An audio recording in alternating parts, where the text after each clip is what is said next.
Thanks, Courtney. The author of the original Rick-rolling iPhone worm has been offered a job by Mo Generation, an iPhone development firm in Australia. Several antivirus firms have publicly announced their displeasure with the firm's decision to hire the worm's author. In the meantime, the Rick-rolling worm's code has been hijacked by a very malicious worm which attempts to steal login information from users of the Dutch bank ING. The worm only affects jailbroken phones with SSH installed and default passwords. It then proceeds to change the default password from Alpine to oh shit. Yet another worm has hit Facebook users recently.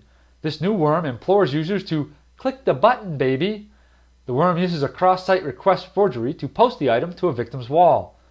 A Facebook spokesperson claimed that it was really just a clickjacking attack and not the fault of the Facebook website. Whatever. Just be careful where you're putting that mouse pointer, people. You never know what you might catch. UK Home Secretary Alan Johnson has finally made a decision in regards to Solo, aka Gary McKinnon, who is accused of breaking into numerous US government computers. Solo's extradition has been on hold while the Home Secretary reviewed Solo's medical records. Johnson has decided that the extradition would not contravene McKinnon's human rights and that he had no general discretion to intervene in the case. Solo's mom has said she is devastated by the decision, but is pressing ahead with the hopes that a judicial review could stay the extradition. Solo has been given a small extension in time to apply for the judicial review until December 10th. You know, I thought there were a lot of appeals in the U.S. judicial system. There have been a few high-profile website defacement and compromises recently. The Iowa City website was recently spewing malware and was blocked by Google until it was cleaned up. The website for Lieutenant Governor candidate in South Carolina, VoteConnor.com, was defaced by someone with the handle Dr. Haid, and the website for the controversial host of MTV India's What the Hack program, Ankit Vadia, was found to host a whole lot of links to various Viagra outlets. Ankit has since taken his website offline. We'll be right back with the HNN Quickies right after these messages.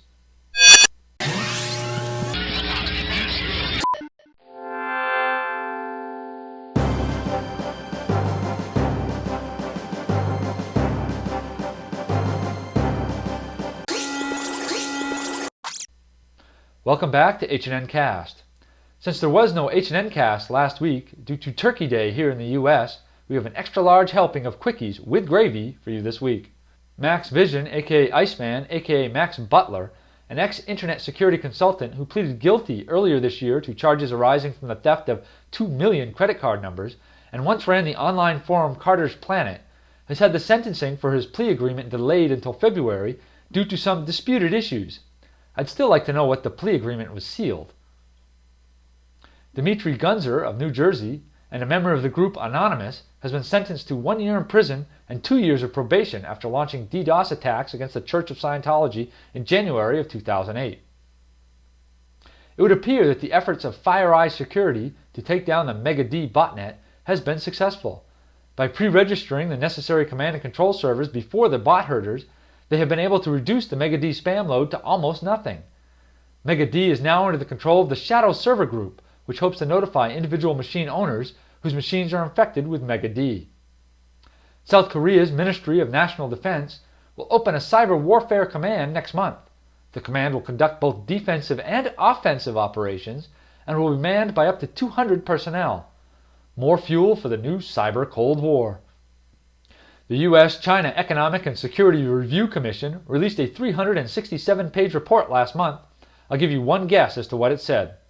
Yep, we're under cyber attack. Run for the hills! The report claims that the Department of Defense systems were hit with over 43,000 cyber attacks in the first half of 2009. And of course, they pointed the finger squarely at China. China issued a responding statement that claimed the report disregarded the facts, was full of bias, and had ulterior motives. Well, of course it did. Several prominent people have had their Twitter accounts compromised due to weak passwords lately. Most recently, it was Kevin Mitnick, who admitted to using a weak password for, quote, junk accounts. Yeah, Twitter, someplace where somebody can say something as you, is a junk account. Smart one, Kevin. The call for papers for the Hack in the Box security conference in Dubai of April next year has been opened.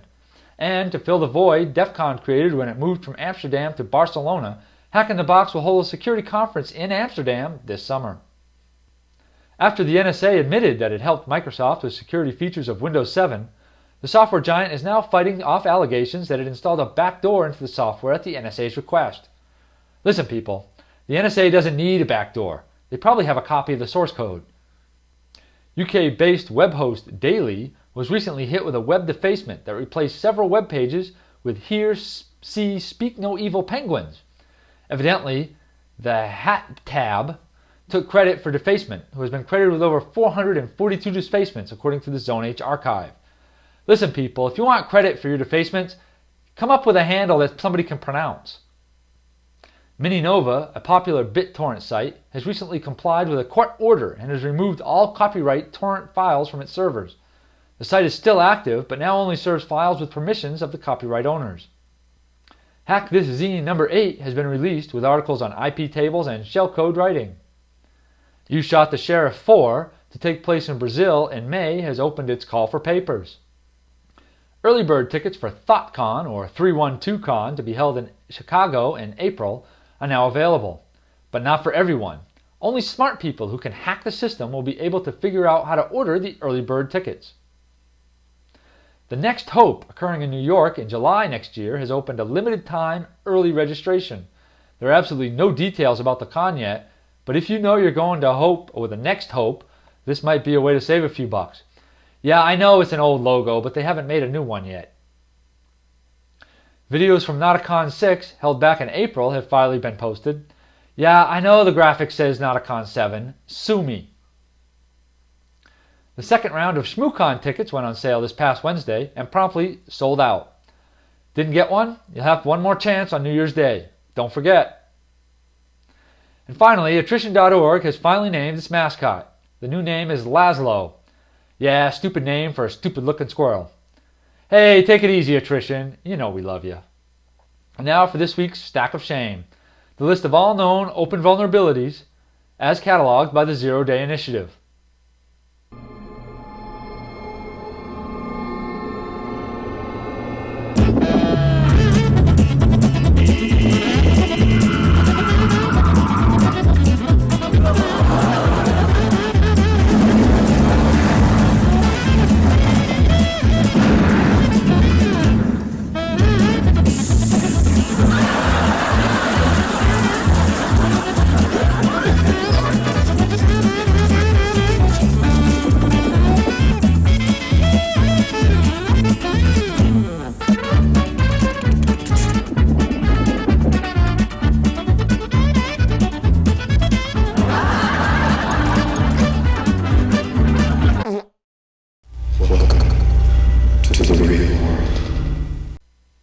That's it for this week's HNNCast. I've been your host, Space Rogue, and you've been watching the Hacker News Network. Remember, if you have any news you think we should report, send it to news@hackernews.com. You have been watching HNNCast. This is Space Rogue for the Hacker News Network.